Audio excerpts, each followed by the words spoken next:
Big news, so there's no maybe about it. This planet is definitely the closest planet to the Sun that's not orbiting the Sun. Earth is our paradise in space, although 7 other planets, a plethora of moons, and countless smaller dwarf planets make up our solar system. The only planet that contains everything needed for life as we know it is Earth. However, we are getting close to when we might have to abandon our beloved planet. This brings us to Proxima b, the Earth-like planet orbiting Proxima Centauri that we might one day call home. But a discovery made by the James Webb Space Telescope has raised suspicions and led researchers to call into question our purported existence of the planet orbiting Proxima Centauri. It may be damp like Earth and it feels and looks like Earth, but is this planet our sole hope of avoiding what would otherwise be certain destruction of everything that mankind has labored to accomplish? Could we actually live there? Join us as we explore James Webb Telescope's terrifying discovery on Proxima b. After 6 years, nearly every location in our solar system was considered a potential habitat for life. For hundreds of years, the findings from spacecraft missions to other worlds altered that perspective. Only the Moon, Mars, and maybe some of the larger moons of the giant planets Jupiter, Saturn, Uranus, and Neptune might support a long-term settlement. The giant planets themselves have no hard surfaces to walk on. Additionally, several of their moons are inhospitable to life. While humans have visited Mars and the Moon, NASA research suggests that only Callisto, the larger moon of Jupiter, and Titan, the larger moon of Saturn, could be habitable for an extended period of time. Smaller moons, Io of gas giants Jupiter and Saturn, have such light gravity that an explorer's muscles would gradually weaken over time due to the intense radiation fields emanating from the gas giants. That leaves us with Mercury and Venus. Due to its proximity to the Sun, Mercury cannot sustain life as we know it. It is showered in sun radiation and has an average surface temperature of 800 degrees Fahrenheit. Venus is even hotter than Mercury. Lead may be melted at the average surface temperature. The atmosphere is 90 times more pressurized than Earth's atmosphere, which is extremely painful. Can we rule out the possibility of alien life? A significant portion of the motivation for space exploration is to discover the answer. Planets change, that much is certain. Earth today looks nothing like it did over 4 billion years ago when life began. The movement of Earth's surface by plate tectonics has created the continents we see today. A shift from carbon dioxide to nitrogen and oxygen has occurred in the atmosphere. The ocean salinity has also changed throughout history. Due to these changes, all traces of life's origins have been erased. The Earth's magnetic field is created by conductive material located in the center of the globe. Solar wind, which is a powerful wind that could otherwise wipe out Earth's atmosphere, is repelled by the magnetic field. Auroras, such as the famous aurora borealis, often known as the northern lights, are formed when a portion of the solar wind is diverted to the poles in a safe way, creating life and keeping it alive for an extended period of time until it develops intelligence may depend on these unique Earth qualities or a mix of them. Stromatolites or fossil mounds are among the earliest pieces of evidence of life on Earth. Oxygen was gradually added to Earth's atmosphere over billions of years as a result of these creatures' consumption of carbon dioxide and subsequent release of oxygen as waste. Life that thrived on oxygen evolved. Scientists at our museum, NASA sites, and other labs across the world are still looking for signs of life beyond Earth. Even if we haven't found any yet, there is another life out there, and we have attempted to contact it. A metal record resembling a photograph was among the earliest items launched into space by humans. The records, along with the reading needle, were carried by the Voyager 1 and 2 spacecraft that departed from Earth in 1977. These records featured images and sounds of life on Earth. Who knows if someone will one day hear it? The nearest habitable exoplanet is Proxima Centauri b, at a distance of 4.25 light-years. Given its closeness to its host star, the planet is likely tidally locked, facing the star with a permanent day side. How likely is it that Proxima b may support life? That intriguing subject keeps popping up. Harvard University physicist A.I. Loeb and astronomer Laura Casares propose using the JWST to discover solutions. Scientists can use the JWST to study patterns that suggest the existence of water or an atmosphere on Proxima b because it can capture infrared light reflected off the surface. As astronomer Ed Turner points out, though just because something has an atmosphere doesn't mean life exists there. Like Venus, Proxima b may have a thick atmosphere and scorching temperatures. Even yet, the method proposed by Loeb and Casares is still our greatest bet for getting a look at this habitable planet. When looking into Proxima b, scientists mostly use infrared image analysis. The finding of extrasolar planets is made possible by the JWST's formidable infrared vision, which captures reflected infrared light. Scientists can determine if Proxima b is encircled by an atmosphere or contains water by analyzing these photographs for patterns. This revolutionary method opens up a world of possibilities and lays the groundwork for future planetary research. Discovering how much water is on Proxima b and whether or not it has an atmosphere are the primary goals of the probe. Potential habitability on Proxima b is boosted by the probability of water on the surface. Furthermore, an atmosphere may disperse heat to the planet's dark side while protecting it from the extremely hot surface. Determining these elements becomes critically dependent on the JWST's infrared image analysis capabilities. However, due to the complexity of planetary atmospheres and the limitations of modern technology, getting definite answers is still tough. According to recent calculations, the deepest exposures of JWST would be able to detect thermonuclear explosions on Proxima b that emit energy equivalent to more than a megaton of TNT. We might direct the telescope to look for strong thermonuclear explosions on the closest inhabited planet. Even if these were primarily concerned with finding the earliest stars in the early cosmos, to conduct a thermonuclear search, two obstacles immediately spring to mind. Since thermonuclear battles on Earth are so rare, the first criterion is that the explosion and the observing period must coincide in time. After accounting for the time it takes for light to travel, the second is the amount of energy released would be comparable to that of strikes with meteorites larger than 30 m. Such collisions happen just once every 200 years on Earth. No asteroids larger than 98 foot will be able to impact Proxima b during the JWST observation run unless the planet is encircled by a dense cloud of them. Rocket launchers are another peculiar light source. The Starship rocket operated by Elon Musk's SpaceX is our most powerful rocket and uses many kilotons of methane fuel each launch. Even at the distance of the nearest star, Proxima Centauri, JWST will not be able to detect this, which is the same as a few per of a megaton of TNT over a long launch period. It is possible that these detecting challenges will resolve Fermi's paradox in a way that is satisfactory. Technological signals that are more easily detectable, such as those imagined for Kardashev Type II and Type III civilizations which harvest all the energy from their host star or galaxy, should be regarded as wishful thinking akin to Disney World's Prince Charming or the view through the metaverse goggles where virtual reality meets our desires. Naturally, a technical device's terrestrial visit offers the finest chances of real detection. If the alien spacecraft was decommissioned billions of years ago, it would crash into Earth's atmosphere like a meteor with an unusual composition and look like it came from another planet. Some interstellar objects with exceptionally great material strength could be fragments of ancient broken Dyson spheres, assuming the improbable existence of Kardashev Type II civilizations. Atmospheric conditions are a key indicator of a planet's habitability, but they are not an assurance that life exists there.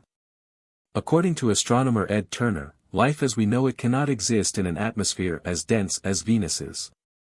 Thus, Proxima b's atmosphere alone does not establish that the planet is habitable. In order to fully comprehend this extraterrestrial planet, scientists will need to use a wide range of techniques and observations. To grasp the difficulties of investigating exoplanets that might support life, it is necessary to compare Proxima b to Venus. Venus has a far denser atmosphere than Earth, yet the gas giant still gets very hot. Habitability is a result of a wide range of elements interacting in complicated ways. Investigating Proxima b provides a rare chance to learn about the intricacies of planetary atmospheres and the circumstances required to support life. Proxima b's discovery is a major step forward in our quest to find extrasolar planets that may be habitable. The JWST's capacity to take pictures of alien worlds opens up innumerable avenues for further investigation. Despite its relative infancy in comparison to Earth, Proxima b demonstrates the immensity of our cosmos and the possibility of life in faraway places in space. Proxima b is thought to be 15 to 20 million years old, which is a baby compared to our 4.5 billion-year-old Earth. The genesis and history of the planet are intriguingly cast into doubt by this young age. Sasha Hindley, an associate professor of physics and astronomy at the University of Exeter, has been able to provide light on the gas giant classification of Proxima b through her observations. The planet probably couldn't sustain life as we know it because it doesn't have a rocky surface. Nevertheless, additional investigation and study can provide a more comprehensive grasp of its distinct features and illuminate its habitability potential. Scientists have a once-in-a-lifetime chance to study Earth through robotic space research missions thanks to Proxima b's close proximity to the planet. Projects like Breakthrough Starshot are working to learn more about Proxima b. Robotic spacecraft might approach it from a closer distance and collect crucial data. A major step forward in our knowledge of exoplanets was the finding of Proxima b by the James Webb Space Telescope. Planets with large oceanic covers, as suggested by simulations, may also have frozen oceans on their dark sides. The presence of water makes Proxima b a potentially livable planet. The model still predicts that the water would be cooler than expected, even at that point. This suggests that the planet may still be able to support life despite not being the perfect tropical getaway. Although the planet is quite close to Earth in cosmic terms, it is still a considerable distance for people to go there. Traveling at the speed of light or very close to it would be necessary for human spacecraft to reach the planet at a respectable speed. Compared to this, our present-day spacecraft are light years behind. Just so you know, the fastest object ever constructed by humans is the Parker Solar Probe. It can reach speeds of almost 430,000 miles per hour, about 0.064% of the speed of light. With an Earth-like planet orbiting our closest neighbor star, it's about time we start talking about how we could send a spacecraft there. The idea of traveling between galaxies isn't completely ridiculous, so long as you can be patient. It's a little out there, but it's really not as crazy as most people think initially, remarks SE astronomer Jeff Coughlin, who is involved with NASA's Kepler program to look for exoplanets. It all depends on politics and funding. As physicists have been thoughtfully considering the difficulty of sending a spaceship to another star since the 1950s, there is a new research proposal that examines this idea every decade or so. Several options exist for sending a probe to our nearest neighbor star using current technology. If global cooperation is widely assumed, we may even be able to reach that new planet during our lives. In order to ride the shockwaves, the first serious plan to construct a starship included exploding nuclear weapons in space. The idea isn't as outlandish as it seems, according to Coughlin. According to him, if you're out in the middle of interstellar space, who cares if you detonate a nuke out there? It's not going to affect anything. The prospect of your spacecraft going boom is one of several worries that arise when you consider detonating a nuclear weapon close to it. The idea is that you wouldn't set it off right next to the craft. According to him, you would basically have a long spacecraft and attached to the back of it would be this large pusher plate. You would want it to be fairly large so that you can capture a significant chunk of the shock wave and capture all those particles to propel you forward. Nuclear pulse propulsion, as terrifying as it may sound, could also one day be employed to transport humans, according to Coughlin. The spacecraft may be designed to ride more smoothly by acting like a gigantic spring. This would allow it to absorb the impact of each hit rather than lurch forward violently. However, human cargo adds another layer of complexity as rapid acceleration poses a significant risk to the passengers. Our greatest hope for a speedy arrival at the Proxima Centauri system may lie in photonic propulsion, which is propelling a miniature space probe using a laser beam. It is fairly cost-effective, the technology exists, and Russian billionaire Yuri Milner has invested $100 million in research and development as part of the Breakthrough Starshot project, with the likes of Mark Zuckerberg serving as board members. And you won't need to bring your reactor along with you when you use photonic propulsion. The lasers can be directed from what amounts to a massive power plant on Earth. You can save a lot of weight by not having to transport your fuel source here. If you just had a lot of nanoprobes, it wouldn't take a lot of energy to accelerate them. Despite the lack of mass in light, photons do possess momentum. This momentum is converted into a negligible quantity of kinetic energy when they bounce off a reflective surface, which, in turn, propels the surface.